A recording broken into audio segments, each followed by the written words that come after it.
The puck dropped for the first ever game in the Professional Women's Hockey League, or the PWHL, in front of a sold-out Toronto crowd. The highly anticipated league features some big names, not just the players, but as we know, the people behind the league itself. Joining us from Buffalo is sports journalist Melissa Burgess. Good morning to you. Let's talk about it. We're, 2 games in now? What's the response been like? Good morning. Yes, it's been amazing so far. Obviously, like you mentioned, the first game was in Toronto on Monday. Sold out crowd, fans, we're so pumped, not just for Toronto, but for both teams, really, because this is historic. And, you're showing now Ottawa last night, another great crowd. And Ottawa set a new record for professional women's hockey attendance. So it's been a huge response. That's awesome to see. So the PWHL marks the 3rd time a women's hockey league has been launched in North America since 2007. Let's talk about what makes this league different. What separates the PWHL? So the major difference is that this league now has a collective bargaining agreement, which, the CWHL and the NWHL never had.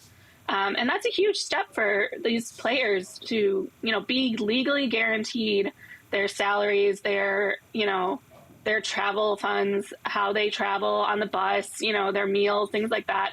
This is truly historic that they had that collective bargaining agreement before the puck even dropped, which is, I believe, a first in North American pro sports, men or women. We're looking at some of the players right now. Who are you watching? Who are the ones to watch?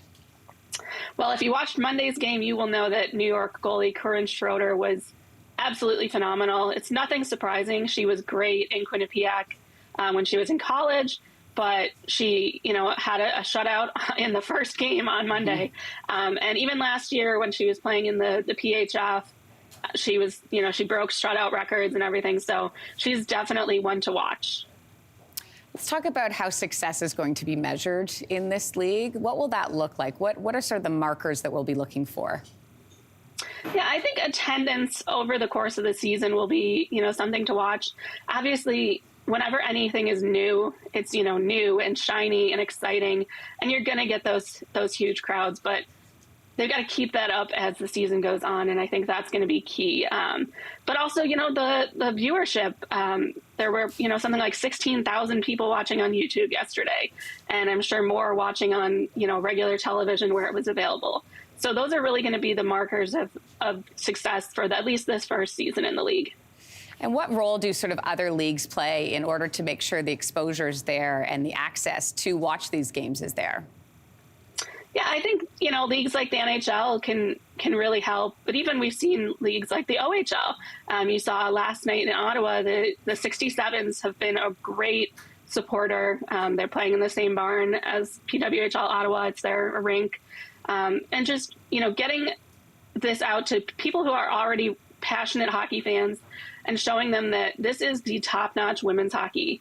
And it is incredible hockey. So you should give it a chance. And once people give it a chance, I think they will see that. As a Leafs fan, I'm going to say something, and I need you to tell me if it's true. Toronto's going to take it this year, right? I think Toronto is definitely one of the teams to watch. For me, it's Toronto and it's Boston, just because there is so much talent really spread out across this entire league, and that's kind of the best part. But, Toronto has so much star power, and Sarah Nurse and Natalie Spooner and Emma Malte, who I'm really looking forward to watching. So there's just so much talent. Hey, Melissa Burgess, thanks for joining us this morning. We appreciate it. Thank you. Hey, thanks for watching. If you liked this, be sure to subscribe here, or you can check out more Your Morning videos right here.